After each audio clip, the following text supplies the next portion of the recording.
धम्मो मंगलमुक्तिर्थम् अहिंसा संयमो तव देवा वीतं नमन्सन्ति यस्तधम्मे सयामणो। धर्म सर्वश्रेष्ठ मंगल है। कौन सा धर्म? अहिंसा, संयम और तप। जिस मनुष्य का मन उक्त धर्म में सदा संलग्न रहता है उसे देवता भी नमस्कार करते हैं।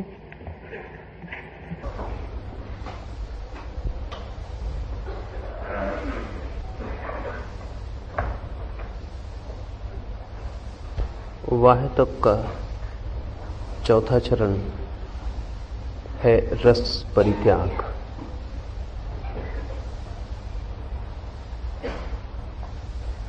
परंपरा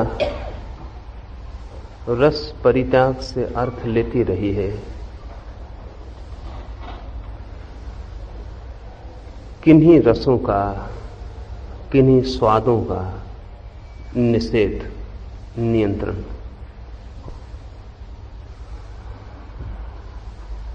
इतनी स्थूल बात रस परित्याग नहीं है। वस्तुतः साधना के जगत में स्थूल से स्थूल दिखाई पड़ने वाली बात भी स्थूल नहीं होती। कितने ही स्थूल शब्दों का प्रयोग किया जाए, बात तो सूक्ष्म ही होती है। मजबूरी है कि स्थूल शब्दों का प्रयोग करना पड़ता है, क्योंकि सूक्ष्म के लिए कोई शब्द नहीं। वो जो अंतर जगत है वहां इशारे करने वाले कोई शब्द हमारे पास नहीं। अंतर जगत की कोई भाषा नहीं, इसलिए वाह जगत के ही शब्दों का प्रयोग करना मजबूरी है। उस मजबूरी से खतरा भी पैदा होता है, क्योंकि तब उन शब्दों का स्थूल अर्थ लिया जाना शुरू हो जाता है। रस परित्याग से यही लगता है कि कभी खट्टे का त्याग कर दो, कभी मीठे का त्याग कर दो, कभी घी का त्याग कर दो, कभी कुछ और त्याग कर दो। रस परित्याग से ऐसा प्रयोजन महावीर का नहीं है। महावीर का क्या प्रयोजन है वो दो तीन हिस्सों में समझ लेना जरूरी है। पहली बात तो ये कि रस की पूरी प्रक्रिया क्या है। जब आप कोई स्वाद लेते हैं तो स्वाद वस्तु में होता है या स्वाद आपकी स्वादिंद्री में होता है, या स्वादिंद्री के पीछे वो जो आपका अनुभव करने वाला मन है उसमें होता है, या स्वाद उस मन के साथ आपकी चेतना का जो तादात्म्य है उसमें होता है। स्वाद कहां है, रस कहां है, तभी परित्याग ख्याल में आ सकेगा। जो स्थूल देखते हैं उन्हें लगता है कि स्वाद या रस वस्तु में होता है, इसलिए वस्तु को छोड़ दो। वस्तु में स्वाद नहीं होता, न रस होता है। वस्तु केवल निमित्त बनती है, और अगर भीतर रस की पूरी प्रक्रिया काम न कर रही हो तो वस्तु निमित्त बनने में असमर्थ है। जैसे आपको फांसी की सजा दी जा रही हो और आपको मिष्ठान खाने को दे दिया जाए तो भी मीठा नहीं लगेगा। मिष्ठान अब भी मीठा ही है, पर जो मीठे को भोग सकता था वो एकदम अनुपस्थित हो गया है।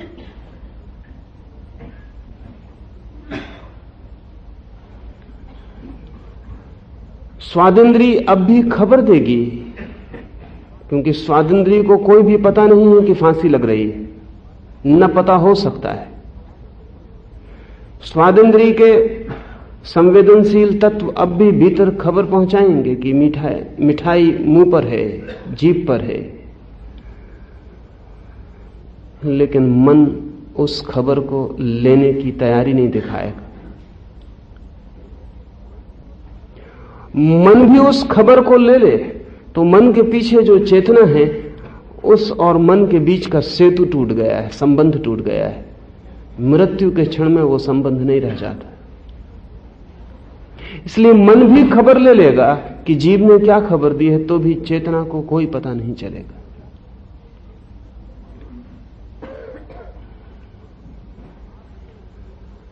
आपके व्यक्तित्व को बदलने के लिए हजारों वर्षों से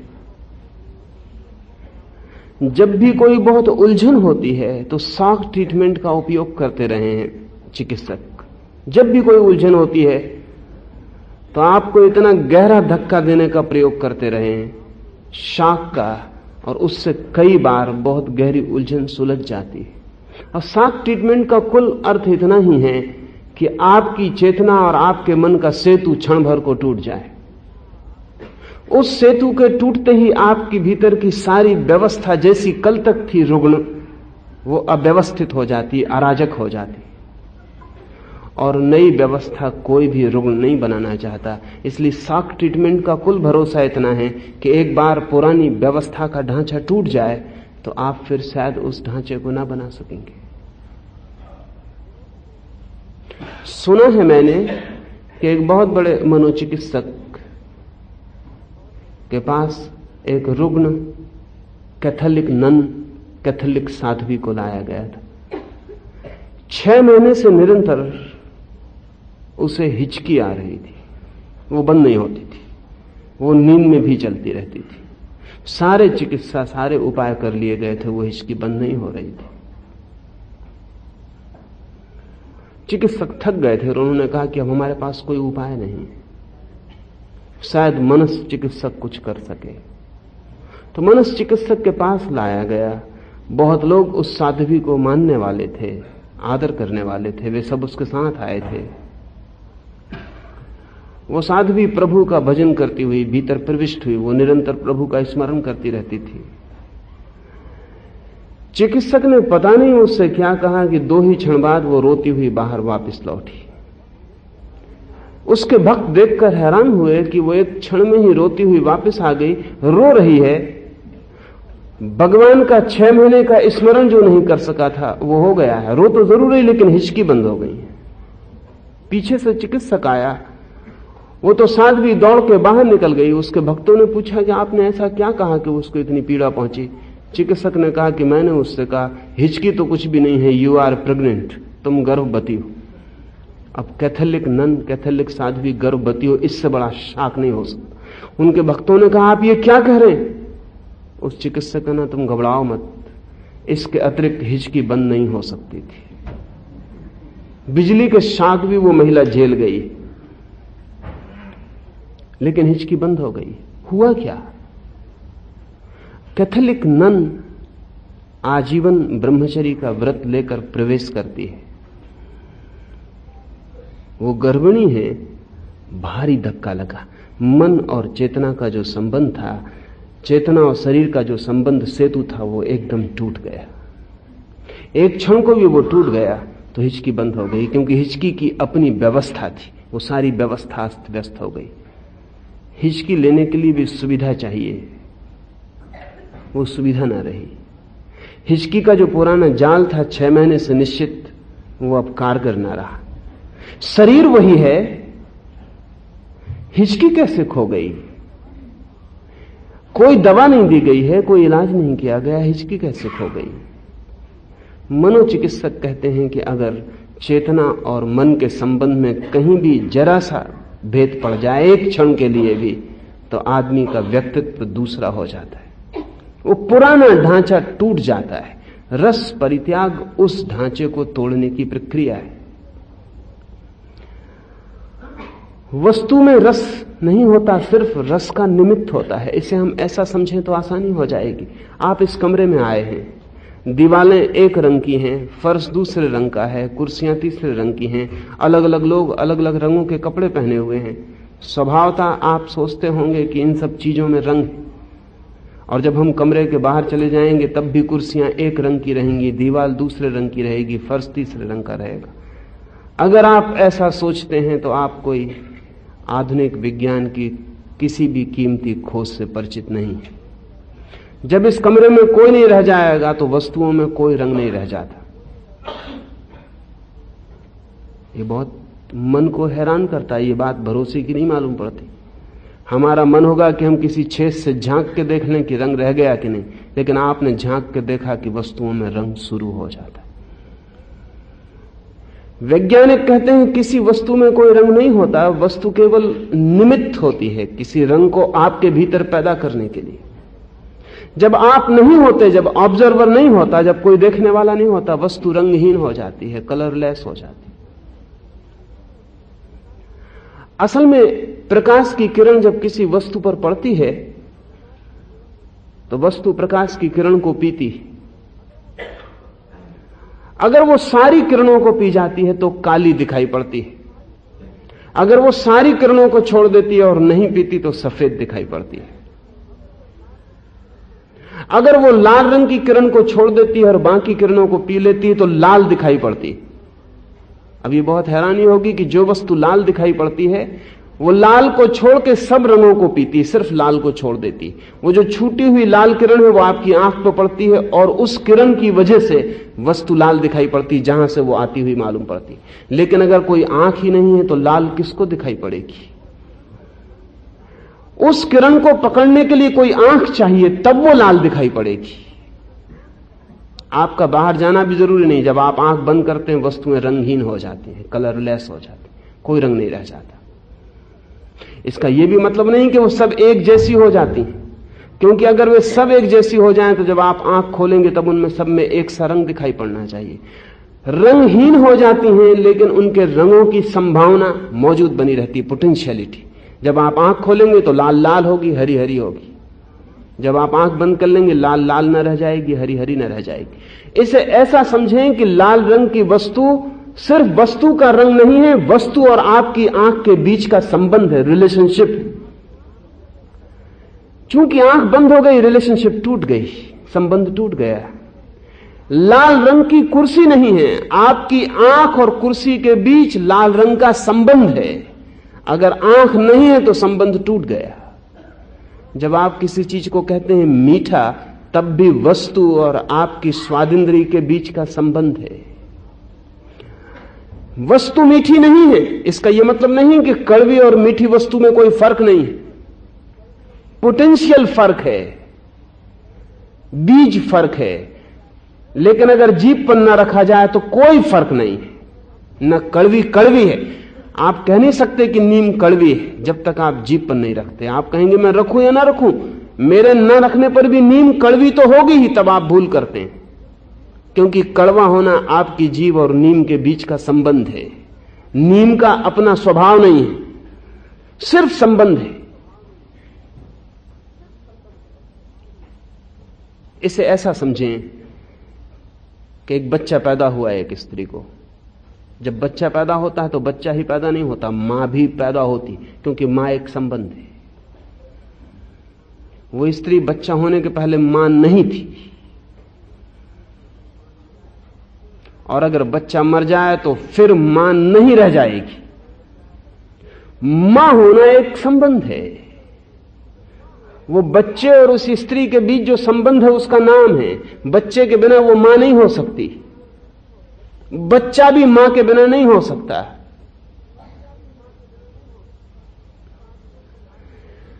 इस बात को ख्याल में ले लें कि हमारे सब रस संबंध हैं वस्तुओं और हमारी जीभ के बीच। लेकिन अगर बात इतनी ही होती तो संबंध दो तरह से टूट सकता था। या तो हम जीव को संवेदनहीन कर लें, उसकी सेंसिटिविटी को मार डालें, जीभ को जला लें, तो रस नष्ट हो जाएगा।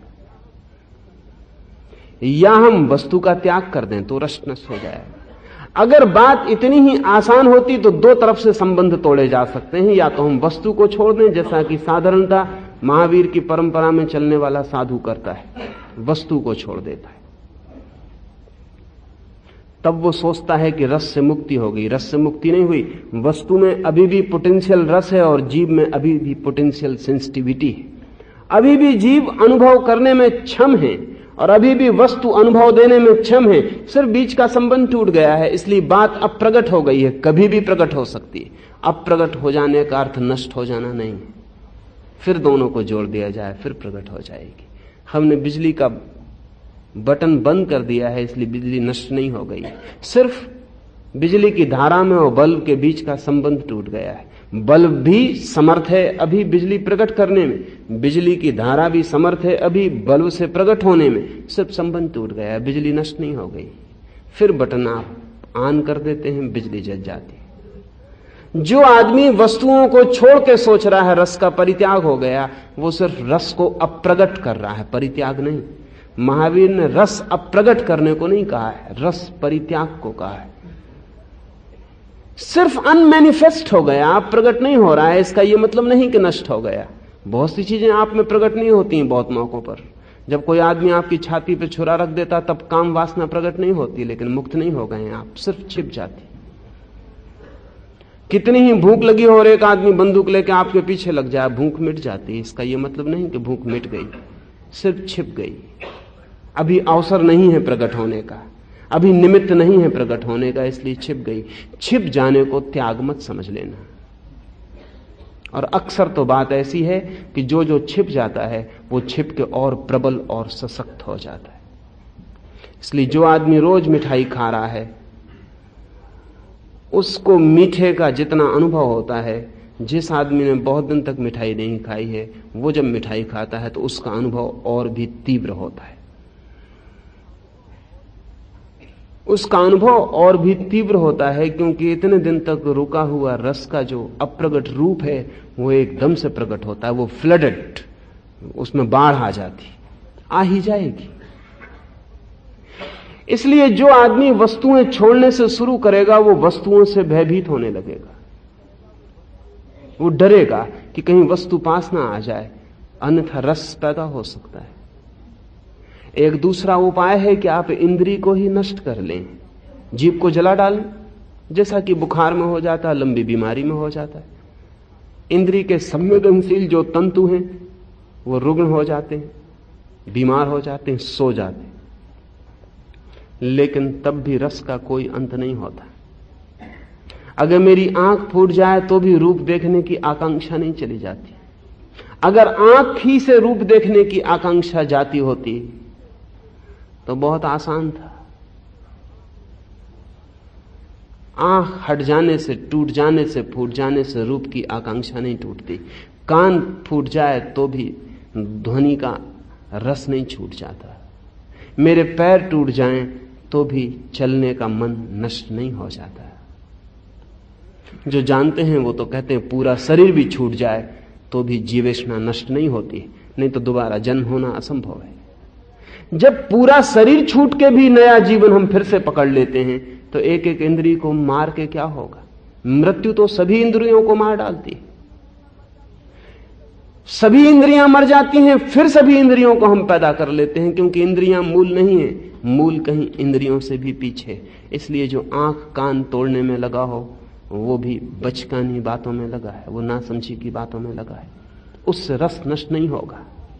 इंद्रिय के नष्ट होने से रस नष्ट नहीं होता, वस्तु के त्याग से रस नष्ट नहीं होता, इंद्रिय के नष्ट होने से रस नष्ट नहीं होता। तो क्या हम मन को मार डालें?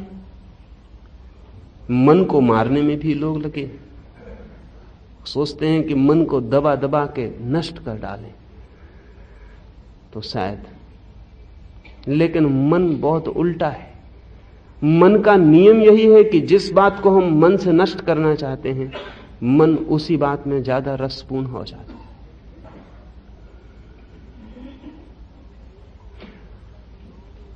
एक सुबह मुल्ला के गांव में उसके मकान के सामने बड़ी भीड़ है। वो अपनी 5वीं मंजिल पे चढ़ा हुआ कूदने को तत्पर है। पुलिस भी आ गई है, लेकिन उसने सब सीढ़ियों पर ताले डाल रखे, कोई ऊपर चढ़ नहीं पा रहा है। गांव का मेयर भी आ गया है, सारा गांव नीचे धीरे धीरे इकट्ठा हो गया है और मुल्ला ऊपर खड़ा है। वो कहता मैं कूद के मरूंगा।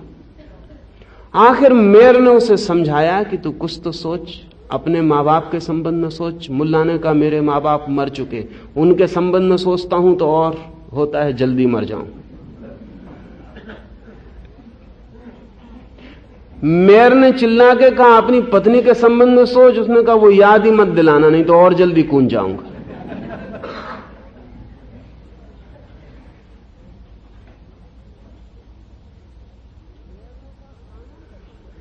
मेयर ने कहा कानून के संबंध में सोच।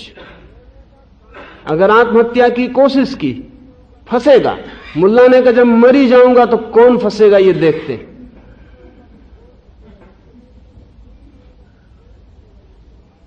बड़ी मुश्किल थी, मेयर न समझा पाया। आखिर गुस्से में उसने कहा कि तेरी मर्जी तो कूद, इसी वक्त कूद और मर जा। मुल्ला ने कहा तू कौन है मुझे सलाह देने वाला? नहीं मरूंगा। आदमी का मन ऐसा चलता है। अगर कोई आपको समझाए कि मर जाओ तो जीने का मन पैदा होता, कोई आपको समझाए जियो तो मरने का मन पैदा होता। मन विपरीत में रस लेता है। इसलिए जो लोग मन को मारने में लगते हैं उनका मन और रसपूर्ण होता चला जाता है। न वस्तु को छोड़ने से रस का परित्याग होता, न इंद्रिय को मारने से रस का परित्याग होता, न मन से लड़ने से रस का परित्याग होता। हम सभी तो मन से लड़ते हैं, लेकिन कौन से रस का परित्याग हो जाता है? मात्राओं के भेद होंगे, लेकिन हम सभी मन से लड़ने वाले। हम मन को कितना दबाते हैं, कितना समझाते हैं, इससे कोई फर्क नहीं पड़ता। जिस चीज के लिए आप मन को समझाते हैं, मन उसी की मांग बढ़ाता चला जाता है। असल में आप जब समझाते हैं तभी आप स्वीकार कर लेते हैं कि आप कमजोर हैं और मन ताकतवर है। और जब एक बार आपने अपने मन के सामने अपनी कमजोरी स्वीकार कर ली तो मन फिर आपकी गर्दन को दबाता चला जाए। आप मन से कहते हैं ये मत मांग, ये मत मांग, ये मत मांग, लेकिन आपको ख्याल है कि नियम क्या है? जितना ही आप कहते हैं मत मांग, मांगने में रस आ जाता है। लगता है जरूर कुछ मांगने जैसी चीज है, जरूर कुछ पाने जैसी चीज है। मन को जितना रोकते हैं उसकी उत्सुकता बढ़ती है और गहन होती है। मन के जितने द्वार बंद करते हैं उसकी जिज्ञासा उतनी बढ़ती है, उतना लगता है कि कोई द्वार खोल के झांक लूं और देख लूं। तो जो भी मन के साथ लड़ने में लगेगा वो रस को जगाने में लगेगा।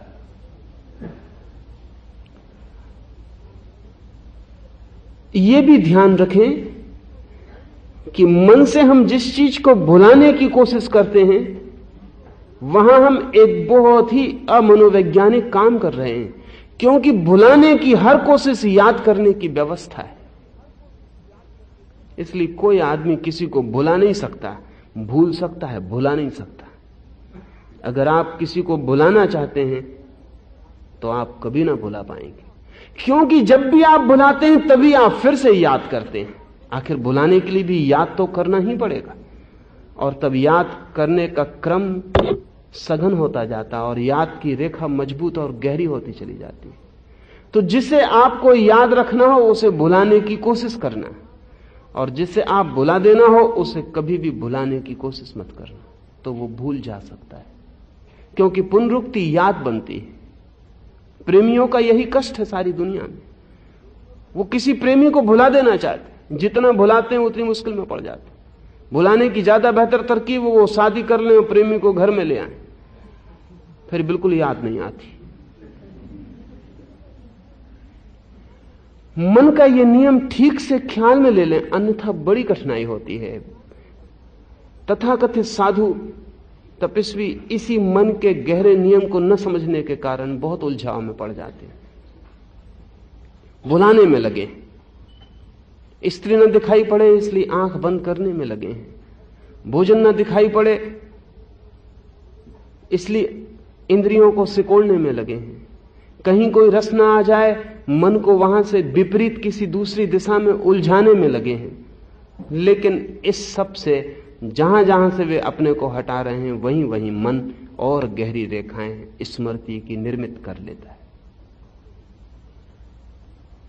नहीं, मन को दबाने, समझाने, भुलाने की कोई व्यवस्था रस परित्याग नहीं लाती। फिर रस परित्याग कैसे फलित होता है? रस परित्याग का जो वास्तविक रूपांतरण है वो मन और चेतना के बीच संबंध टूटने से घटित होता है। मन और चेतना के बीच ही असली घटना घटती है। इसे थोड़ा समझ लें तो ख्याल में आ जाए।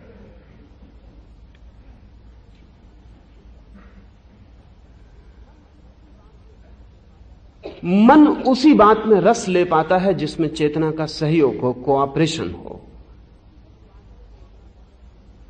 जिस बात में चेतना का सहयोग ना हो उसमें मन रस नहीं ले पाता, असमर्थ है।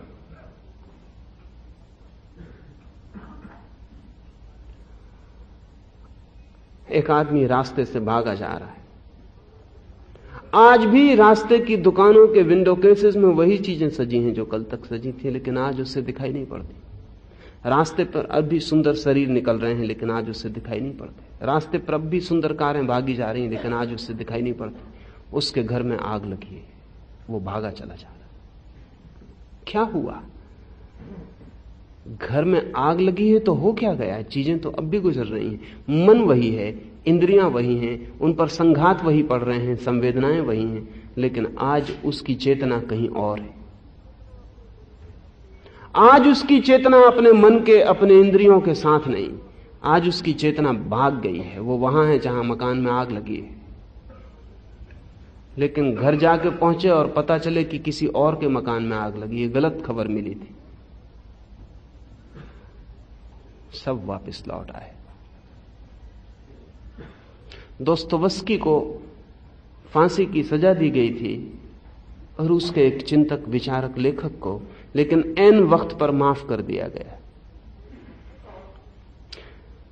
ठीक 6 बजे जीवन नष्ट होने को था और 6 बजने के 5 मिनट पहले खबर आई जार की कि वो क्षमा कर दिया गया।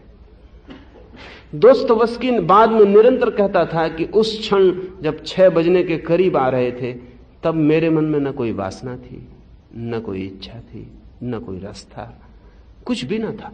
मैं इतना शांत हो गया था और मैं इतना शून्य हो गया था कि मैंने उस क्षण में जाना कि साधु संत जिस समाधि की बात करते हैं वो क्या है। लेकिन जैसे ही जार का आदेश पहुंचा और मुझे सुनाया गया कि मैं छोड़ दिया जा रहा हूं, मेरी फांसी की सजा माफ कर दी गई, अचानक जैसे मैं किसी शिखर से नीचे गिर गया। सब वापस लौट आए। सब इच्छाएं, सब क्षुद्रतम इच्छाएं जिनका कोई मूल्य नहीं था क्षण भर पहले, वे सब वापस लौट आई।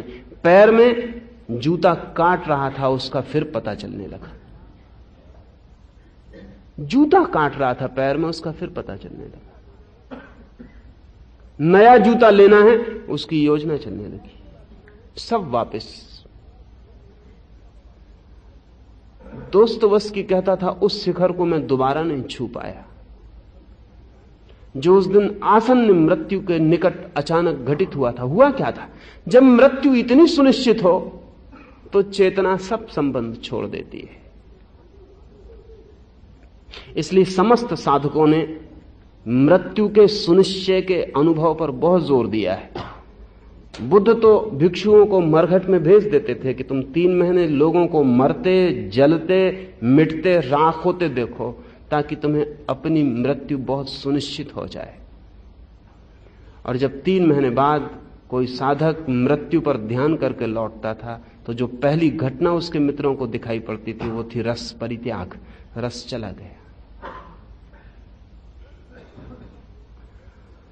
रस के जाने का सूत्र है चेतना और मन का संबंध टूट जाए। वो संबंध कैसे टूटेगा और संबंध कैसे निर्मित हुआ है? जब तक मैं सोचता हूं मैं मन हूं, तब तक संबंध है। ये आइडेंटिटी, ये तादात्म्य की मैं मन हूं, तब तक संबंध है। ये संबंध का टूट जाना, ये जानना कि मैं मन नहीं हूं, रस छिन्न भिन्न हो जाता है, खो जाता है। रस परित्याग की प्रक्रिया है मन के प्रति साक्षी भाव, विटनेसिंग। जब आप भोजन कर रहे हैं तो मैं नहीं कहूंगा आपको कि आप ये भोजन मत करें, ये रसपूर्ण है। मैं आपसे यह भी नहीं कहूंगा कि आप जीभ को जला लें क्योंकि जीभ रस देती। मैं आपसे यह भी नहीं कहूंगा कि मन में आप अनुभव ना करें कि यह खट्टा है या मीठा है। मैं आपसे कहूंगा भोजन करें, जीभ को स्वाद लेने दें, मन को पूरी खबर होने दें, पूरी संवेदना होने दें कि बहुत स्वादिष्ट है। सिर्फ भीतर इस सारी प्रक्रिया के साक्षी बन के खड़े रहें, देखते रहें कि मैं देखने वाला हूं।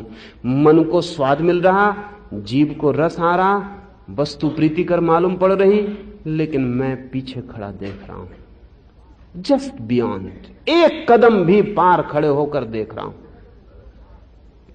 मैं देख रहा हूं, मैं दृष्टा हूं, मैं साक्षी हूं। रस के अनुभव में सिर्फ इतना भाव गहन हो जाए तो आप अचानक पाएंगे कि इंद्रियां वही हैं, उन्हें नष्ट करना नहीं पड़ा, पदार्थ वही हैं, उन्हें छोड़कर भागना नहीं पड़ा, मन वही है, वो उतना ही संवेदनशील है, उतना ही सजग जीवंत है, लेकिन रस का जो आकर्षण था वो खो गया। रस जो बुलाता था, पुकारता था, रस की जो पुनरावृत्ति की इच्छा थी, रस का आकर्षण है कि उसे फिर से दोहराओ, उसे फिर से दोहराओ, उसे दोहराओ, बार बार उसके चक्कर में घूमो। वो खो गया है, वो बिल्कुल खो गया है। उसकी पुनरुक्ति की कोई आकांक्षा नहीं रही।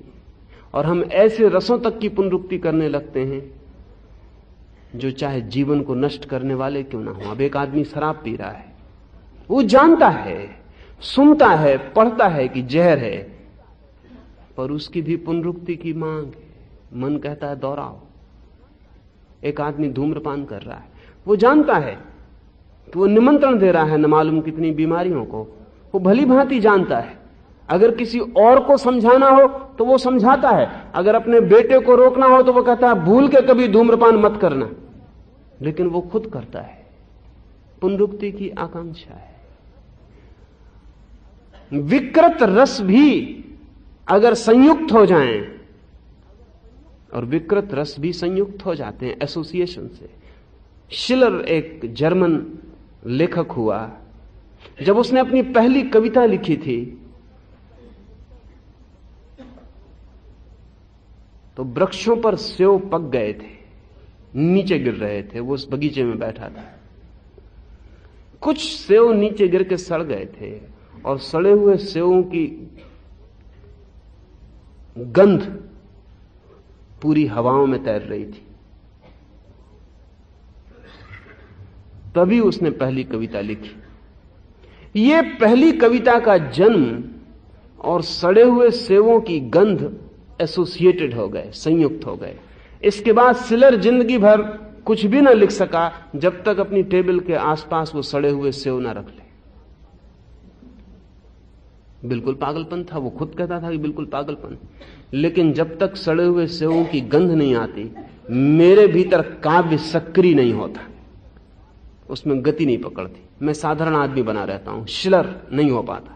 जैसे ही सड़े हुए सेवों की गंध चारों तरफ से मेरे नासापुटों को घेर लेती है, मैं बदल जाता हूं, मैं दूसरा आदमी हो जाता हूं। वो कहता था कि माना कि बड़ा रुग्ण मामला है, इस सड़े हुए सेव और भी गंधें हो सकती हैं, फूल रखे जा सकते हैं, लेकिन नहीं, ये संयुक्त हो गया।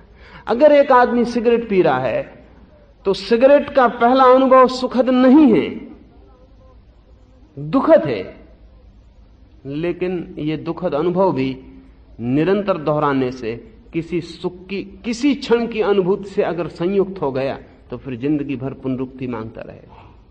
और हो सकता है संयुक्त। जब आप सिगरेट पीते हैं तो एक अर्थों में आप सारी दुनिया से टूट जाते हैं।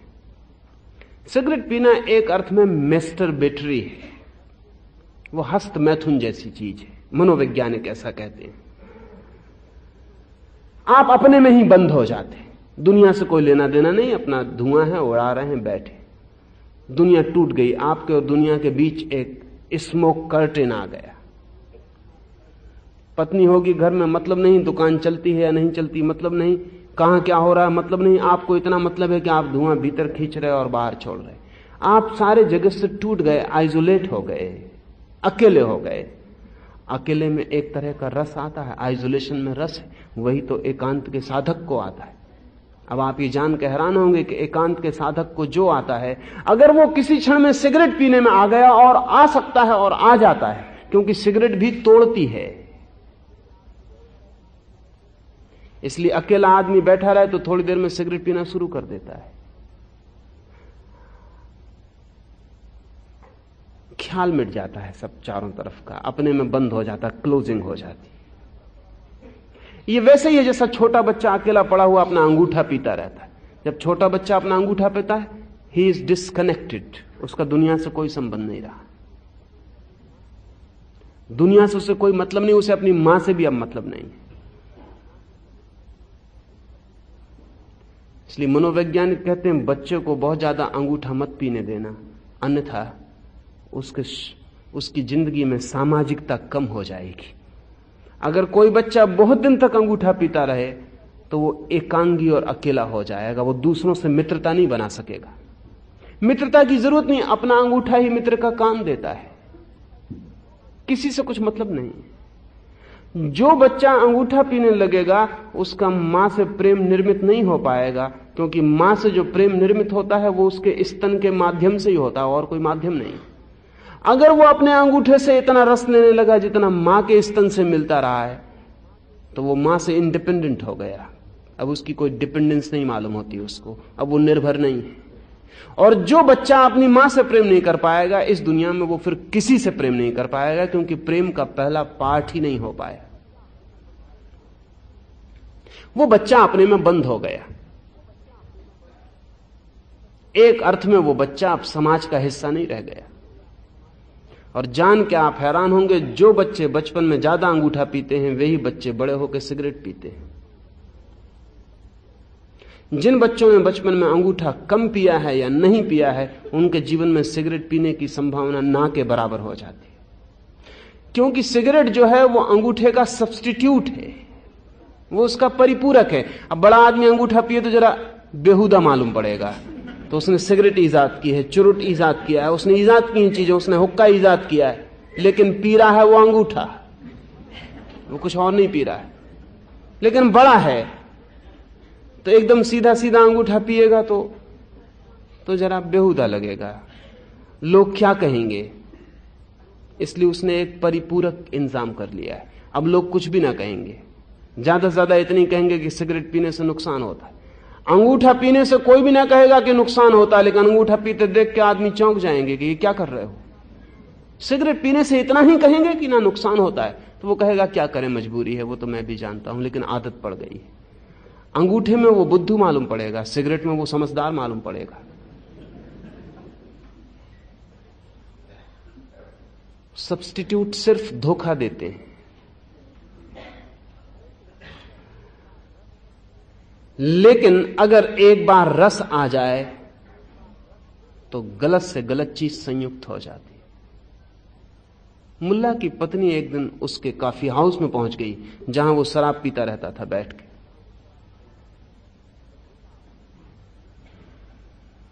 मुल्ला अपना टेबल पर गिलास और बोतल लिए बैठा था। पत्नी आ गई तो घबराया तो बहुत, लेकिन उसने, पत्नी आ गई थी तो एक प्याली में उसको भी ढाल के शराब दी। पत्नी भी आई थी आज जांचने के, क्या करता रहता है। शराब उसने एक घूंट पिया, नितांत तिक्त और बेस्वाद था, उसने नीचे रख दिया और मुंह बिगाड़ा, और उसने कहा कि मुल्ला तुम ये पीते रहते हो। मुल्ला ने कहा, और सोचो, तू सोचती थी मैं बड़ा आनंद मनाता रहता हूं।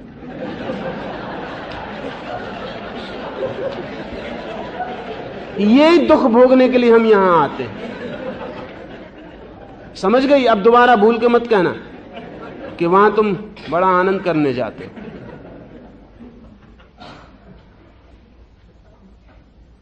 शराब का पहला अनुभव तो दुखद ही है, लेकिन शराब के गहरे अनुभव धीरे धीरे सुखद होने शुरू हो जाते हैं, क्योंकि शराब आपको जगत से तोड़ देती है, जगत की चिंताओं से तोड़ देती है। जगत मिट जाता है, आप ही रह जाते हैं। ये बहुत मजे की बात है कि ध्यान और शराब में थोड़ा संबंध है। इसलिए विलियम जेम्स ने, जिसने कि इस सदी में धर्म और नशे के बीच संबंध खोजने में सर्वाधिक शोधकारी किया, विलियम जेम्स ने कहा है कि शराब का इतना आकर्षण गहरे में कहीं ना कहीं धर्म से संबंधित है, अन्यथा इतना आकर्षण हो नहीं सकता। कहीं ना कहीं शराब कुछ ऐसा करती होगी जो मनुष्य की गहरी धार्मिक आकांक्षा को तृप्त करता है संबंध। और इसलिए वेद के सोमरस से लेके एल्डुअस हक्सले तक, एलएसडी तक, धार्मिक आदमी का बड़ा हिस्सा नसों का उपयोग करता रहा है, बड़ा हिस्सा। और नशे के उपयोग में कहीं ना कहीं कोई तालमेल है। वो तालमेल इतना ही है कि शराब आपको जगत से तोड़ देती है इस बुरी तरह कि आप बिल्कुल अकेले हो जाते। अकेले होने में एक रस है। संसार की सारी चिंताएं भूल जाती हैं, आप एक गहरे अर्थ में निश्चिंत मालूम पड़ते हैं। हो तो नहीं जाते, क्योंकि शराब तो थोड़ी देर बाद विदा हो जाएगी, चिंता वापस लौट आएगी, लेकिन शराब के साथ इस निश्चिंतता का रस जुड़ जाएगा। बस वो एक दफा रस जुड़ गया, फिर आप शराब के नाम से जहर पीते रहेंगे जिंदगी भर। वो कितना ही तिक्त मालूम पड़े, वो रस जो संयुक्त हो गया। हम विकृत रसों से भी जुड़ जा सकते हैं और फिर उनकी पुनरुक्ति की मांग शुरू हो जाती है। मुल्ला एक दिन अपने मकान के दरवाजे पर उदास बैठा है। पड़ोसी बहुत हैरान हुआ, क्योंकि 2 सप्ताह से वो बहुत प्रसन्न मालूम पड़ रहा था, इतना जितना कभी नहीं मालूम पड़ा था। उदास देख के पड़ोसी ने पूछा कि आज नसरुद्दीन बहुत उदास मालूम पड़ते हो, बात क्या है? नसरुद्दीन ने कहा, बात बहुत कुछ है। इस महीने के पहले सप्ताह मेरे दादा मर गए और मेरे नाम 50,000 रुपए छोड़ गए। दूसरे सप्ताह मेरे चाचा मर गए और मेरे नाम 30,000 रुपए छोड़ गए। और तीसरा सप्ताह पूरा होने को अभी तक कुछ नहीं हुआ।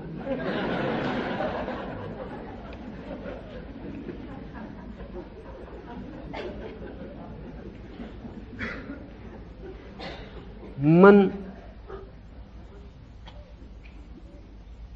पुनरुक्ति मांगता है। इसका सवाल नहीं है कि कोई मरेगा तब कुछ होगा।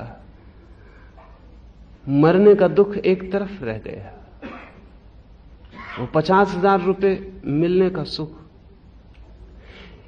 इसलिए मनस्विद कहते हैं कि सिर्फ गरीब बाप के मरने से बेटे दुखी होते हैं,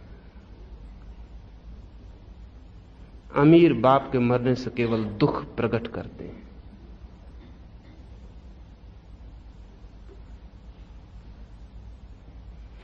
इसमें सच्चाई है।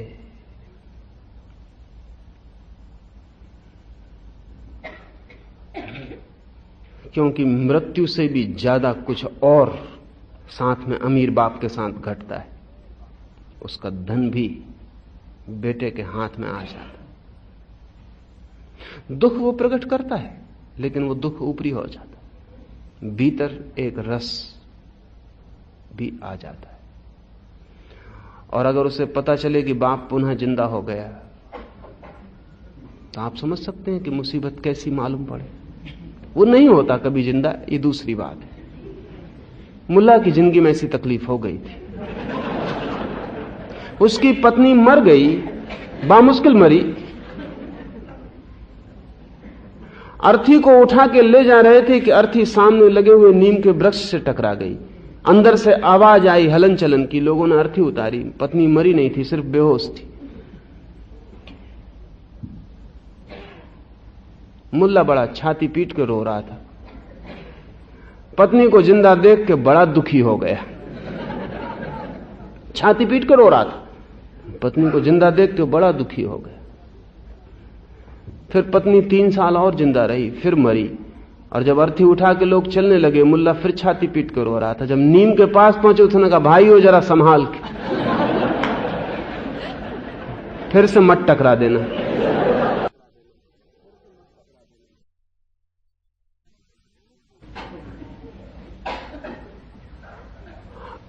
आदमी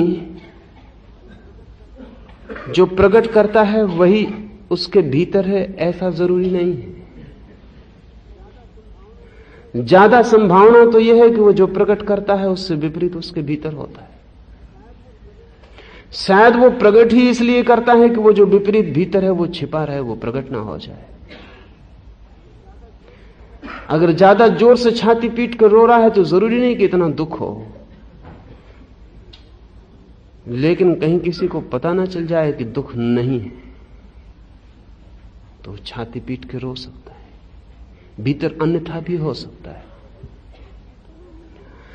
कितनी ही गलत चीज में अगर रस आ जाए तो उसकी पुनरुक्ति शुरू हो जाती है। गलत से गलत चीज में शुरू हो जाती है तो सही चीज में तो कोई कठिनाई नहीं है। पर ये जोड़ कब पैदा होता है, ये लिंक कब बनती है, ये लिंक, ये जोड़, ये संबंध तब बनता है जब व्यक्ति अपने मन से अपने को दूर नहीं पाता, एक पाता है। वही उसके जुड़ने का ढंग है। जब हम पाते हैं कि मैं मन हूं, जब आपको क्रोध आता है और आप कहते हैं कि मैं क्रोधी हो गया, तब आपको पता नहीं आप मन के साथ जोड़ बना रहे हैं। जब आपके जीवन में दुख आता है और आप कहते हैं मैं दुखी हो गया, तो आपको पता नहीं आप मन के साथ अपने को एक समझने की भ्रांति में पड़ रहे हैं। जब सुख आता है तो आप कहते हैं मैं सुखी हो गया, तब आप फिर मन के साथ तादात्म्य कर रहे हैं। अगर रस परित्याग साधना है तो जब क्रोध आए तब कहना कि क्रोध आया, ऐसा मैं देखता हूं। ऐसा नहीं कि क्रोध मुझे आ ही नहीं रहा, तब आप संबंधित हो गए। ध्यान रहे, अगर आपने कहा नहीं क्रोध मुझे आ ही नहीं रहा और क्रोध आ रहा है, तो आप क्रोध से संबंधित हो या अक्रोध से संबंधित हो, दोनों हालत में रस परित्याग नहीं होगा। जब क्रोध आए तब रस परित्याग की साधना करने वाला व्यक्ति कहेगा क्रोध आ रहा है, क्रोध जल रहा है, लेकिन मैं देख रहा हूं। और सच यही है कि आप देखते हैं, आप कभी क्रोधी होते नहीं। वो भ्रांति है कि आप क्रोधी होते हैं। आप सदा देखने वाले बने रहते हैं। जब पेट में भूख लगती तब आप भूख नहीं हो जाते, आप सिर्फ जानने वाले होते हैं कि भूख लगी है। जब पैर में कांटा गड़ता है तो आप दर्द नहीं हो जाते, तब आप जानते हैं कि पैर में दर्द हो रहा है, ऐसा मैं जानता हूं। लेकिन इस जानने का बोध आपका प्रगाढ़ नहीं है, बहुत फीका है। वो इतना फीका है कि जब पैर का कांटा जोर से चुभता है तो भूल जाता है। उस बोध को प्रगाढ़ करने का नाम रस परित्याग है। वो बोध जितना प्रगाढ़ होता जाए तब जीभ आपकी कहेगी बहुत स्वादिष्ट है, आप कहेंगे कि ठीक है, जीभ कहती है कि स्वादिष्ट है, ऐसा मैं सुनता हूं, ऐसा मैं देखता हूं, ऐसा मैं समझता हूं, लेकिन मैं अलग हूं। रसानुभव के बीच में साक्षी हूं। कोई सम्मान कर रहा है, फूल मालाएं डाल रहा है, तब आप जानते हैं कि फूल मालाएं डाली जा रही हैं, कोई सम्मान कर रहा है, मैं देख रहा हूं। कोई पत्थर मार रहा है, कोई गालियां दे रहा है, तब आप जानते हैं कि गालियां दी जा रही हैं, पत्थर मारे जा रहे हैं, मैं देख रहा हूं। और एक बार इस दृष्टा के साथ संबंध बन जाए और इस मन के साथ संबंध शिथिल हो जाए तो आप पाएंगे सब रस खो गए। न वस्तुएं छोड़नी पड़ती, न जीभ काटनी पड़ती, न आंखें फोड़नी पड़ती, न तथाकथित आरोपण अपने ऊपर करना पड़ता, लेकिन रस खो जाते हैं। और जब रस खो जाते हैं तो वस्तुएं अपने आप छूट जाती हैं। और जब रस खो जाते हैं तो इंद्रियां अपने आप शांत हो जाती हैं। और जब रस खो जाते हैं तो मन पुनरुक्ति की मांग बंद कर देता है, क्योंकि वो करता ही इसलिए था कि रस मिलता था। अब जब मालिक को ही रस नहीं मिलता तो बात समाप्त हो गई। मन हमारा नौकर है, छाया की तरह हमारे पीछे चलता है। हम जो कहते हैं वो मन दोहरा देता है। मन जो दोहराता है इंद्रियां वही मांगने लगती हैं, इंद्रियां जो मांगने लगती हैं हम उन्हीं के पदार्थों को इकट्ठा करने में जुट जाते हैं। ऐसा चक्कर है। इसे आप पहले केंद्र से ही तोड़ें। फिर भी महावीर इसे कहते हैं ये वाह तप है। ये बड़े मजे की बात है। इसे तोड़ना पड़ेगा भीतर, लेकिन फिर भी ये वाह तप है, क्योंकि जिससे आप तोड़ रहे हैं वो बाहर की ही चीज है, फिर भी बाहर की चीज है। अगर मैं साक्षी हो रहा हूं तो भी तो बाहर का हो रहा हूं, वस्तु का ही हो रहा हूं, इंद्रियों का हो रहा हूं, मन का हो रहा हूं, वो सब पराये हैं, वो सब बाहर है। ध्यान रहे, महावीर कहते हैं साक्षी होना भी बाहर है। इसलिए जब केवली होता है कोई, तब वो साक्षी भी नहीं होता। किसका साक्षी होना है? वो सिर्फ होता है, जस्ट बीइंग, सिर्फ होता है, साक्षी भी नहीं होता, क्योंकि साक्षी में भी द्वैत है। कोई है जिसका मैं साक्षी हूं, अभी वो कोई मौजूद है, इसलिए केवल ही साक्षी भी नहीं होता। जब तक मैं ज्ञाता हूं तब तक कोई ज्ञेय मौजूद है, इसलिए केवली ज्ञाता भी नहीं होता, मात्र ज्ञान रह जाता है।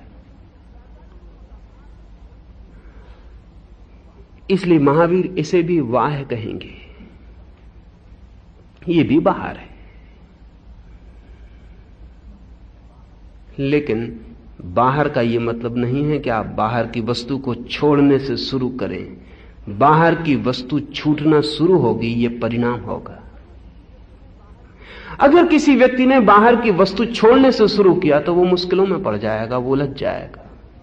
वो जिस वस्तु को छोड़ेगा उसमें आकर्षण बढ़ जाएगा, वो जिससे भागेगा उसका निमंत्रण मिलने लगेगा, वो जिसका निषेध करेगा उसकी पुकार बढ़ जाएगी। जीभ से लड़ेगा, आंख से लड़ेगा तो मन और भी ज्यादा प्रताड़ित करने लगेगा। रस कायम है और इंद्रिय पास में नहीं तो मन और भी ज्यादा प्रताड़ित करेगा। अगर मन को दबाएगा, हटाएगा, समझाएगा, बुझाएगा तो मन उल्टी मांग करता है। सिर्फ एक ही जगह है जहां से रस टूट जाता है, वो है साक्षी भाव। रस परित्याग की प्रक्रिया है साक्षी भाव।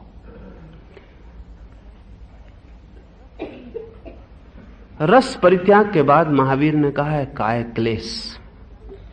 ये महावीर के साधना सूत्रों में सबसे ज्यादा गलत समझा गया साधना सूत्र है। काय क्लेश शब्द साफ है, लगता है शरीर को कष्ट दो, काया को क्लेश दो, काया को सताओ। लेकिन महावीर सताने की किसी भी बात में गवाही नहीं हो सकते, क्योंकि सब सताना हिंसा है। अपना ही शरीर सताना भी हिंसा है, क्योंकि महावीर कहते हैं वो भी तुम्हारा है। सच तुम्हारा है जो तुम उसे सता सको। पदार्थ पर है। मेरे शरीर में जो खून की धारा दौड़ रही है वो उतनी ही मुझसे दूर है जितने आपके शरीर में खून की धारा दौड़ रही है। मेरे शरीर में जो हड्डी है वो भी मैं नहीं हूं, उतना ही मैं नहीं हूं जितना आपके शरीर की हड्डी मैं नहीं हूं। अगर मेरे शरीर की एक हड्डी निकाल के और आपकी शरीर की एक हड्डी निकाल के रख दी जाए तो मैं पता भी न लगा पाऊंगा कि कौन सी मेरी हड्डी, कि लगा पाऊंगा, कोई पता ना लगेगा। हड्डी सिर्फ हड्डी है, वो मेरी तेरी नहीं है। और मेरी हड्डी जिस नियम से बनती है उसी नियम से आपकी हड्डी बनती है। वो सब बाहर का ही व्यवस्था है। तो महावीर अपने शरीर को भी सताने की बात नहीं कह सकते, क्योंकि महावीर भली भांति जानते हैं कि अपना वहां क्या है, वहां भी सब पराया है। सिर्फ डिस्टेंस का फासला है। मेरा शरीर मुझसे थोड़ा कम दूरी पर, आपका शरीर मुझसे थोड़ी ज्यादा दूरी पर, बस इतना ही फासला है, और तो कोई फासला नहीं है।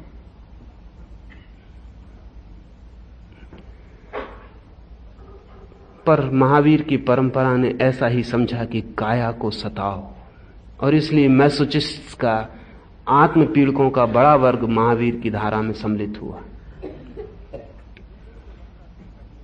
जिन जिन को लगता था कि अपने को सताने में मजा आ सकता है वो सम्मिलित हुए।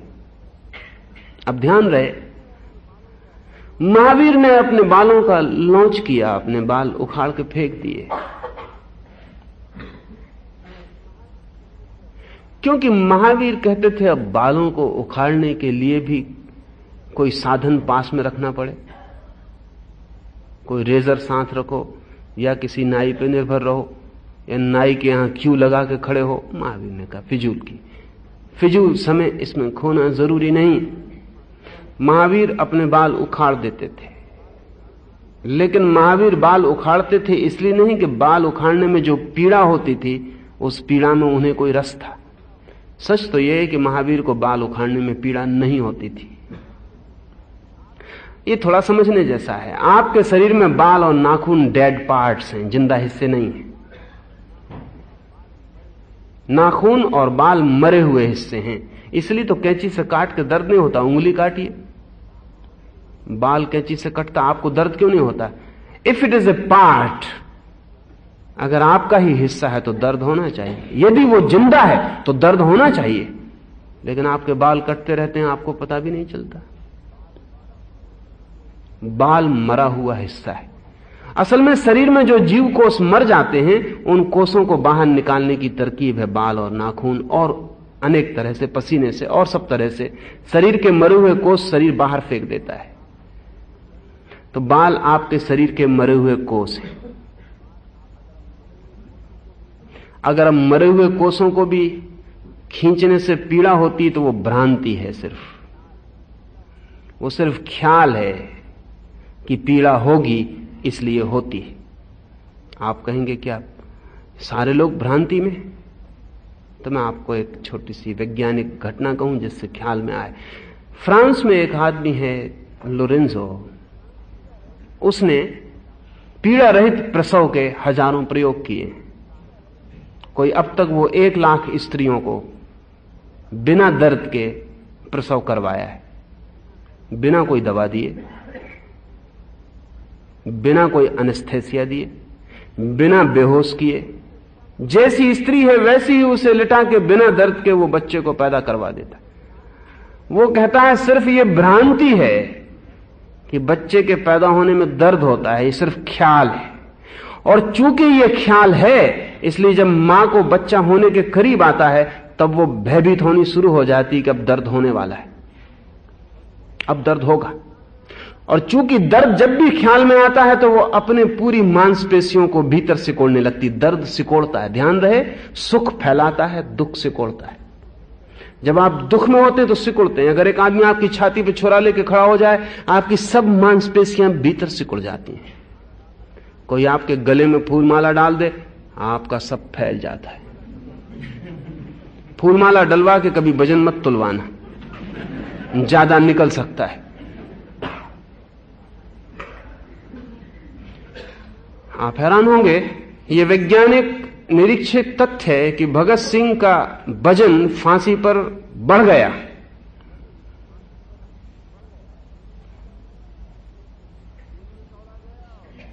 जेल में तौला गया और जेल से ले जाके फांसी के तख्ते पर तौला गया। जब फांसी लगने वाली थी तो भगत सिंह का वजन कोई 1.5 पाउंड बढ़ गया।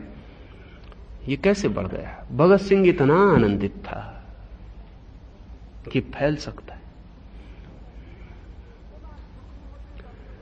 जब आप दुख में होते हैं तो अपने को आप सिकोड़ते हैं रक्षा के लिए। तो जब मां को डर लगता है कि अब पीड़ा आने वाली है, अब बच्चा होने वाला है, और उसने देखी है चीखें, कराहें सुनी हैं अस्पतालों में, घर में, सब उसे पता है, वो अपने मांसपेशियों को भीतर सिकोड़ने लगती। जब वो मांसपेशियों को भीतर सिकोड़ती है और बच्चा बाहर निकालने के लिए धक्का देता है, पीड़ा शुरू होती, दर्द शुरू हो जाता है। जब दर्द शुरू होता है, मां का भरोसा पक्का हो जाता है कि दर्द होने लगा, वो और जोर से सिकोड़ती है। वो जितने जोर से सिकोड़ती है, बच्चा उतने जोर से धक्के देता, उसे बाहर निकलना है। दोनों के संघर्ष में पीड़ा और पेन पैदा होता है। लोरेंजो कहता है ये पेन सिर्फ मां पैदा करवाती है, सजेशन है, उसका ख्याल है। ये पेन होने की कोई जरूरत ही नहीं, किसी जानवर को नहीं होता, जंगली आदिवासियों को नहीं होता। आदिवासी स्त्री बच्चा पैदा हो जाता है जंगल में, उसको टोकरी में रख के अपने घर चल पड़ती, उसे विश्राम की भी कोई जरूरत नहीं रहती, क्योंकि दर्द ही नहीं हुआ तो विश्राम की क्या जरूरत है। दर्द हुआ तो फिर महीने भर विश्राम की जरूरत है।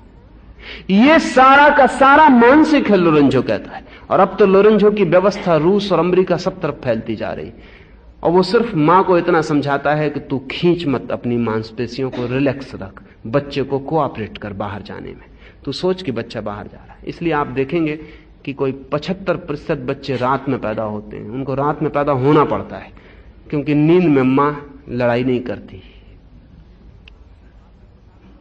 नहीं तो हिसाब से 50% रात में हो चलेगा, 50% दिन में हो चलेगा। इससे ज्यादा का मतलब है कि मां कुछ गड़बड़ करती है, या बच्चे रात में जगत में उतरने को ज्यादा आतुर हैं।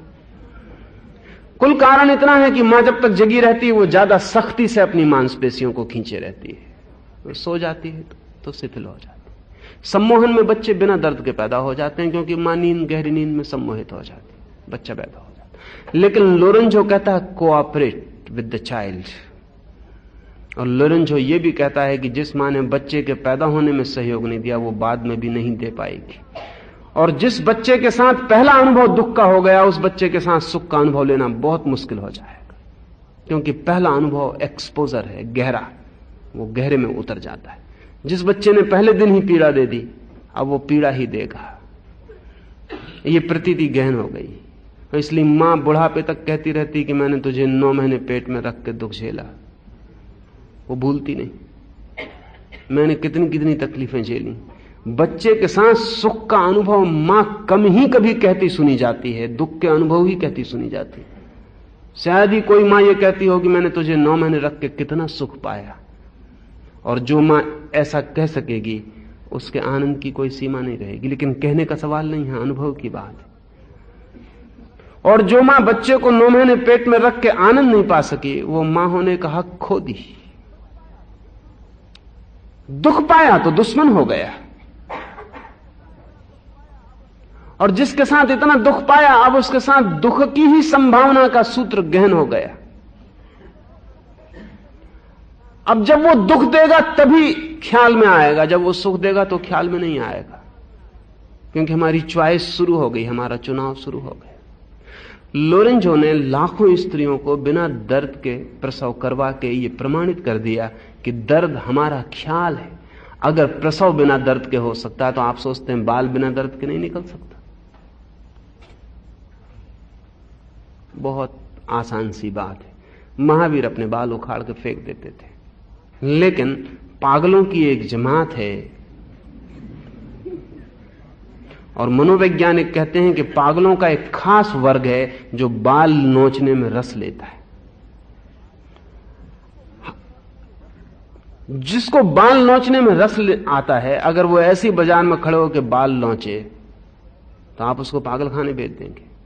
अगर वो महावीर का अनुयायी होकर नोचे तो आप उसके पैर छू। अब ये आदमी अगर थोड़ी भी इसमें बुद्धि और पागलों में काफी होती, इसलिए काफी बुद्धि वाले लोग भी कभी कभी पागल होते हैं। पागलों में काफी बुद्धि होती और जहां तक उनका पागलपन है वो अपनी बुद्धि का उसमें पूरा प्रयोग करते।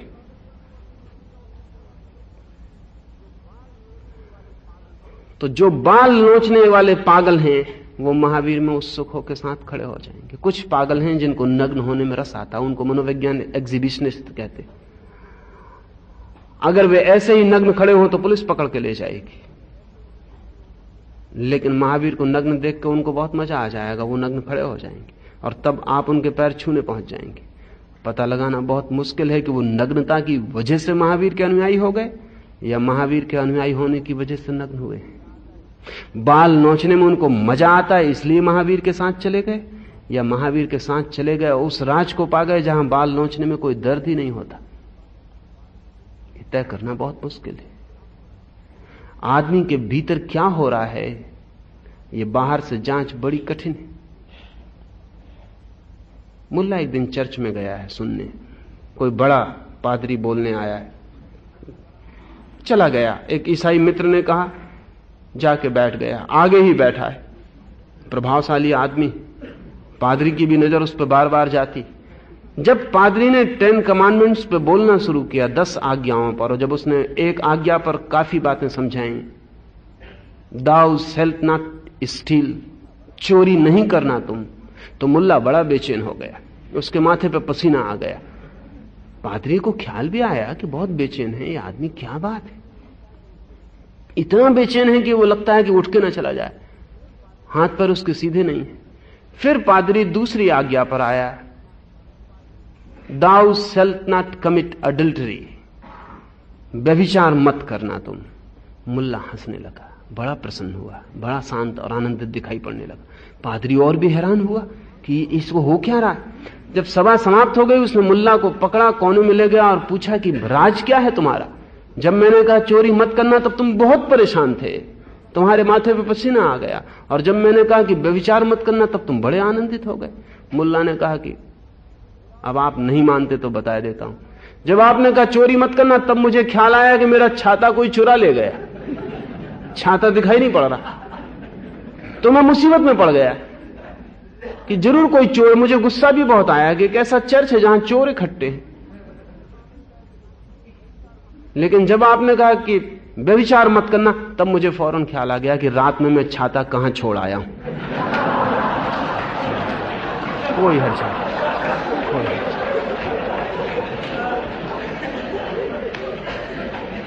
आदमी के भीतर क्या हो रहा है वो उसके बाहर देख के बहुत पता लगाना मुश्किल है।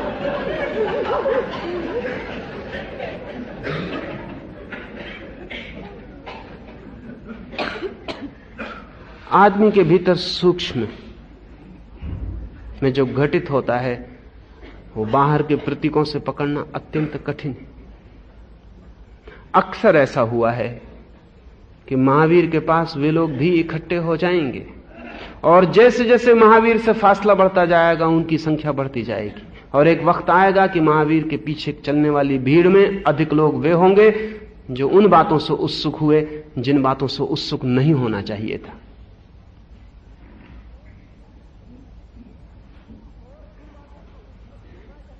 और जिन बातों से उत्सुक होना चाहिए था उनका ख्याल ही मिट जाएगा, क्योंकि जिन बातों से उत्सुक होना चाहिए वे गहन हैं और जिन बातों से हम उत्सुक होते हैं वे ऊपरी हैं, बाहरी हैं।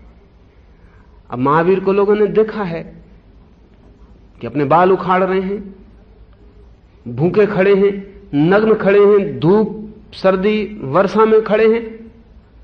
तो जिन लोगों को भी अपने को सताना है महावीर की आड़ में वे बड़ी आसानी से कर सकते हैं। लेकिन महावीर अपने को सता नहीं रहे। काय क्लेश का अर्थ महावीर के लिए सताना नहीं, पर यह शब्द क्यों प्रयोग किया? महावीर का जो अर्थ है वो ये है कि काया क्लेश है। इसे थोड़ा समझे। शरीर दुख है, शरीर ही दुख है। शरीर के साथ सुख मिलता ही नहीं, कभी दुख ही मिलता है। शरीर के साथ कभी सुख मिलता ही नहीं। शरीर दुख ही देगा।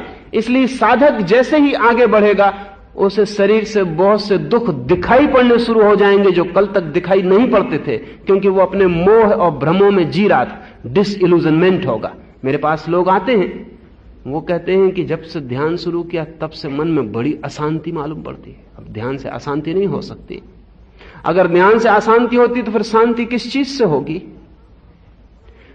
मैं जानता हूं अशांति मालूम पड़ती है ज्यादा ध्यान करने पर, क्योंकि जो अशांति आपने कभी नहीं देखी थी अपने भीतर वो ध्यान के साथ दिखाई पड़नी शुरू होती। दिखती नहीं थी इसलिए आप सोचते थे है नहीं, जब दिखती तब पता चलता है कि है। इसलिए ध्यान के पहले अनुभव तो अशांति के बढ़ने के अनुभव है। जैसे जैसे ध्यान बढ़ता है अशांति पूरी प्रकट होगी। एक घड़ी आएगी कि भय लगने लगेगा कि मैं पागल तो नहीं हो जाऊंगा। अगर आप उस घड़ी को पार कर गए तो अशांति समाप्त हो जाएगी। अगर आप उस घड़ी को पार नहीं किए तो आप वापस अपनी अशांति की दुनिया में फिर लौट जाएंगे सोए हुए। एक आदमी सोया है तो उसे पता नहीं चलता कि पैर में दर्द है, जागता है तो पता चलता है। लेकिन जागने से दर्द नहीं होता, जागने से पता चलता है, प्रतिभिज्ञा होती। महावीर जानते हैं कि काय क्लेश बढ़ेगा। जैसे ही कोई व्यक्ति साधना में उतरेगा उसकी काया उसे और ज्यादा दुख देती हुई मालूम पड़ेगी, क्योंकि सुख तो देना बंद हो जाएगा। सुख उसने कभी दिया नहीं था, सिर्फ हमने सोचा था कि देगी। वह हमारा भ्रम था, वह हमारा ख्याल था। वो तो पर्दा उठ जाएगा, दुख ही दुख दिखाई पड़ेगा। उस दुख को देख के लौट मत जाना। महावीर कहते हैं इस काय क्लेश को सहना। यह काय क्लेश देना नहीं है अपने को, काय क्लेश बढ़ेगा।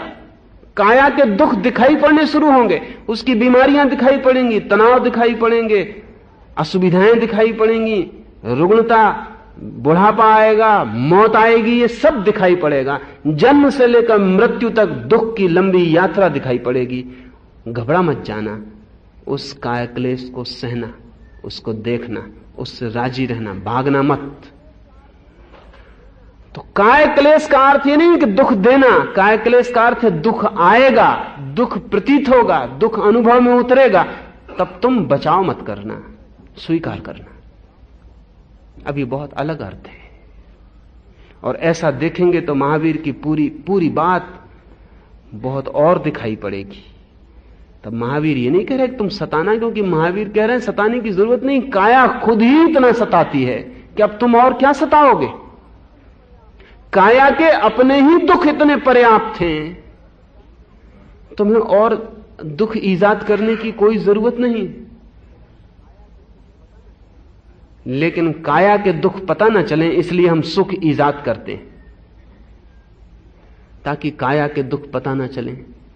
सुख का हम आयोजन करते हैं, कल हो जाएगा आयोजन, परसों हो जाएगा आयोजन, किसी ना किसी दिन तो सुख मिलेगा ही, आज नहीं मिला कल मिलेगा, परसों मिलेगा, तो कल पे टालते जाते हैं, स्थगित करते जाते हैं। आज का दुख भुलाने के लिए कल का सुख निर्मित करते रहते हैं।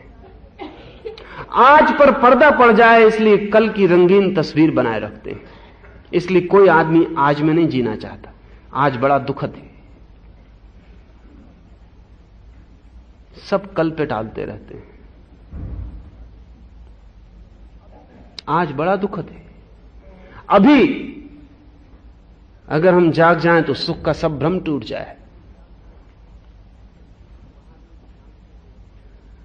महावीर जानते हैं कि जैसे साधना में भीतर प्रवेश होगा, कल टूटने लगेगा, आज ही जीना होगा, और सारे दुख प्रगाढ़ होकर चुभेंगे, सब तरफ से दुख खड़े हो जाएंगे, सब तरफ बुढ़ापा और मौत दिखाई पड़ने लगेगी, कहीं सुख का कोई सहारा न रहेगा।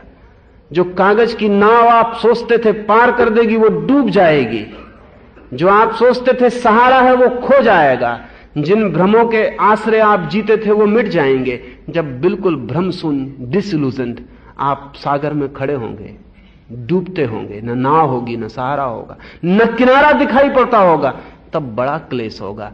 उस क्लेश को सहना, उस क्लेश को स्वीकार करना, जानना कि वो जीवन की नियति है, जानना कि वो प्रकृति का स्वभाव है, जानना कि ऐसा है। काय क्लेश का अर्थ है ये कि जो भी क्लेश आए उसे स्वीकार करना, जानना कि ऐसा है। उससे बचने की कोशिश मत करना, उससे बचने की कोशिश ही भविष्य के स्वप्न में ले जाती है। उसके विपरीत सुख बनाने की चिंता में मत पड़ना, क्योंकि वो सुख बनाने की चिंता उसे देखने नहीं देती, जानने नहीं देती, पहचानने नहीं देती। और ध्यान रहे, इस जगत में जिसे मुक्त होना है, सुख से मुक्त कोई नहीं हो सकता, दुख से ही मुक्त होना होता है। सुख है ही नहीं तो मुक्त क्या होइएगा, वो भ्रम है। दुख से मुक्त होना होता है, और दुख से मुक्ति दुख की स्वीकृति में छिपी है, एक्सेप्टेबिलिटी में छिपी है, टोटल एक्सेप्टेबिलिटी, समग्र स्वीकार। एक काय क्लेश का अर्थ है काया दुख है, उसका समग्र स्वीकार। वो स्वीकार इतना हो जाना चाहिए कि आपके मन में यह सवाल भी ना उठे कि काया दुख है। यह दूसरा हिस्सा काय क्लेश का आपसे कहता हूं, क्योंकि जब तक आपको लगता है काया दुख है, उसका मतलब है आपको काया से सुख की आकांक्षा है। अगर मैं मानता हूं कि मेरा मित्र मुझे दुख दे रहा है, तो उसका कुल मतलब इतना है कि मैं अभी भी सोचता हूं कि मेरे मित्र से मुझे सुख मिलना चाहिए। अगर मैं कहता हूं कि मेरा शरीर दुख देता है, तो उसका मतलब यह है कि मेरे शरीर से सुख की आकांक्षा कहीं शेष है।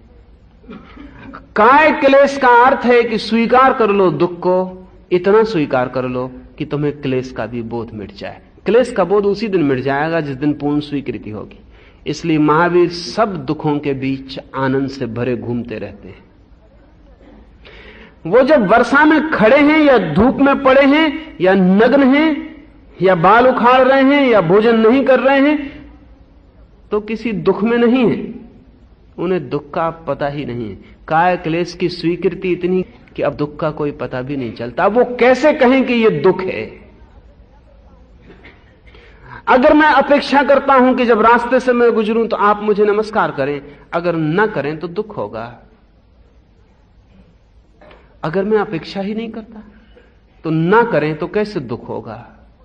अगर आप मुझे गाली देते हैं और मुझे दुख होता है तो उसका मतलब ही यह है कि मैंने अपेक्षा की थी कि आप गाली नहीं देंगे। नहीं देते तो मुझे सुख होता है, देते हैं तो मुझे दुख होता है। लेकिन अगर मेरी कोई अपेक्षा नहीं थी, अगर मेरा सिर्फ स्वीकार था कि आप गाली देंगे, तो स्वीकार करूंगा। तब मैं जानूंगा कि यही नियति है। इस क्षण गाली ही पैदा हो सकती थी, वो हो गई है। आपसे गाली ही मिल सकती, इसमें कहीं कोई विपरीत दूसरी आकांक्षा नहीं हो तो फिर कोई दुख नहीं रह जाता। एक तथ्य हो जाती है, एक फैक्टिसिटी। फिर इसके पीछे हमारी कोई कामना नहीं है। काय क्लेश की साधना शुरू होती है दुख के स्वीकार से, पूर्ण होती है दुख के विसर्जन से। विसर्जित नहीं हो जाता दुख, ध्यान रहे। जब तक जीवन है दुख तो रहेगा, जीवन दुख है। लेकिन जिस दिन स्वीकार पूरा हो जाता उस दिन आपके लिए दुख नहीं रह जाता। महावीर अब भी रास्ते पर चलेंगे तो पैर थकेंगे, कोई पत्थर, कोई कांखीले ठोंक देगा तो शरीर दुख पाएगा। लेकिन महावीर अब दुखी नहीं होंगे। ये स्वीकार ही कर लिया कि ऐसा है। स्वीकार के साथ इतना बड़ा रूपांतरण होता है, इतना बड़ा ट्रांसफॉर्मेशन जिसका हमें पता भी नहीं। युद्ध के मैदान पर सैनिक जाता है तो जब तक नहीं जाता तब तक भयभीत रहता है, बहुत घबराया रहता है, बचाव की कोशिश में लगा रहता है कि किसी तरह बच जाऊं। लेकिन युद्ध के मैदान पर पहुंचता है, एक दो दिन उसकी नींद खोई रहती है, सो नहीं पाता, चौंक चौंक उठता है, बम गिर रहे हैं, गोलियां चल रही हैं। पर 2-4 दिन के बाद आप दंग होंगे कि वही सैनिक, बम गिर रहे हैं, गोलियां चल रही हैं, सो रहा है। सैनिक से गोलियां सरसराती निकल जाती हैं, ताश खेल रहा है। क्या हो गया इसको? एक बार युद्ध की स्थिति स्वीकृत हो गई, फैक्ट हो गया कि ठीक है अब ये युद्ध है, बात खत्म हो गई। लंदन पर बमबारी दूसरे महायुद्ध में चलती थी, चिंतित थे लोग कि क्या होगा। लेकिन 2-4 दिन के बाद बमबारी चलती रही, स्त्रियां बाजार में सामान खरीदने निकलने लगी, बच्चे स्कूल पढ़ने जाने लगे। स्वीकृत हो गया, युद्ध एक तथ्य हो गया। ऐसा नहीं है कि युद्ध के मैदान पर वो जो लाश पास में पड़ी होती है वो लाश नहीं होती, और ऐसा भी नहीं है कि वो आदमी कठोर हो गया, अंधा हो गया, बहरा हो गया, नहीं, वो आदमी वही। लेकिन अस्वीकार जब तक करेंगे तब तक तथ्य आपको सताएगा। जिस दिन स्वीकार कर लेंगे बात समाप्त हो गई। अगर मैंने ऐसा जान ही लिया कि शरीर के साथ मौत अनिवार्य है तो मौत का दुख नष्ट हो गया। मौत आएगी, मौत नष्ट नहीं हो गई, मौत आएगी, लेकिन अब मुझे नहीं छू पाएगी। काय क्लेश की साधना दुख की स्वीकृति से दुख की मुक्ति का उपाय है। लेकिन भूलकर भी काया को कष्ट देने की कोशिश काय क्लेश की साधना नहीं। क्योंकि जो आदमी काया को दुख देने में लगा है वो आदमी फिर किसी सुख की आकांक्षा में पड़ा। प्रयत्न हम सुख के लिए ही करते हैं, ध्यान रहे, प्रयत्न मात्र सुख के लिए है। शरीर को बता सकता है सिर्फ इस आशा में कि इससे मोक्ष मिलेगा, आनंद मिलेगा, आत्मा मिलेगी, परमात्मा मिलेगा, तो सुख की आकांक्षा जारी है। महावीर की काय क्लेश की धारणा किसी सुख के लिए शरीर को दुख देने की नहीं। परंपरागत व्याख्याकार कहते हैं कि जैसे आदमी धन कमाने के लिए दुख उठाता है, ऐसा ही मोक्ष पाने के लिए दुख उठाना पड़ेगा। गलत कहते हैं, बिल्कुल ही गलत कहते हैं। जैसे कोई आदमी व्यायाम करता है तो शरीर को कष्ट देता है ताकि स्वास्थ्य ठीक हो जाए, ऐसा ही काय क्लेश करना पड़ेगा। गलत कहते हैं, बिल्कुल गलत कहते हैं। आपके हाथ के बाहर है क्लेश जोड़ना, अगर आपके हाथ के भीतर हो क्लेश जोड़ना, तब तो क्लेश कम करना भी आपके हाथ के भीतर हो जाएगा। इसे समझ लें। अगर आप शरीर में दुख जोड़ सकते हैं तो घटा क्यों नहीं सकते? फिर वो सांसारिक कौन सी गलती कर रहा है? वो कह रहा तुम जोड़ने की कोशिश में लगे हो। अगर जोड़ने में सफल हो जाओगे, 5 दुख की जगह अगर तुम 10 कर सकते हो तो मैं 5 की जगह 0 क्यों नहीं कर सकता? अगर दुख जुड़ सकते हैं तो दुख घट भी सकते हैं। जहां जोड़ हो सकता है वहां घटाना भी हो सकता है। तो ये तथाकथित धार्मिक आदमी जो शरीर को दुख दे रहा है इसमें, और भोगी जो शरीर के दुख कम करने में लगा है, कोई भेद नहीं। इनका तर्क एक ही है, इनकी निष्ठा भी एक है। इनकी श्रद्धा में भेद किए। महावीर कहते हैं न तुम जोड़ सकते न तुम घटा सकते, जो है उसे चाहो तो स्वीकार कर लो, चाहो तो अस्वीकार कर दो, इतना तुम कर सकते हो। जो अल्टरनेटिव है, जो विकल्प है, वो स्वीकार और अस्वीकार में है, वो घटाने और बढ़ाने में नहीं है। तुम चाहो तो स्वीकार कर लो, तुम चाहो तो अस्वीकार कर दो। ध्यान रहे, स्वीकार कर लोगे तो दुख शून्य हो जाएगा, अस्वीकार कर दोगे तो दुख जितना अस्वीकार करोगे उतना गुना ज्यादा हो जाएगा। काय क्लेश का अर्थ है पूर्ण स्वीकृति, जो है उसकी वैसे ही स्वीकृति। महावीर के कानों में खीले जिस दिन ठोके गए तो कथा कहती है कि इंद्र ने आके महावीर को कहा कि आप मुझे आज्ञा दें, हमें बड़ी पीड़ा होती है, हमें पीड़ा होती है। तो महावीर ने कहा कि मेरे शरीर में ठोके जाने से तुम्हें इतनी पीड़ा होती, तो तुम्हारे शरीर में ठोके जाने से तुम्हें कितनी ना होगी।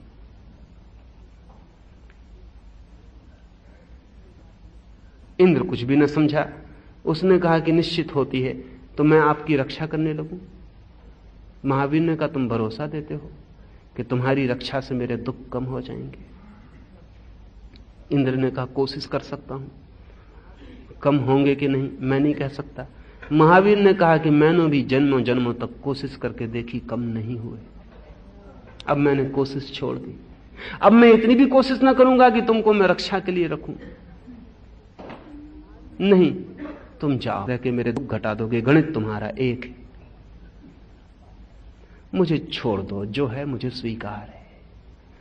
उसने खीले जरूर ठोके, मुझ तक नहीं पहुंचे उसके खीले। मैं बहुत दूर खड़ा हूं, मैंने स्वीकार कर लिया है, मैं दूर खड़ा हूं, एक्सेप्ट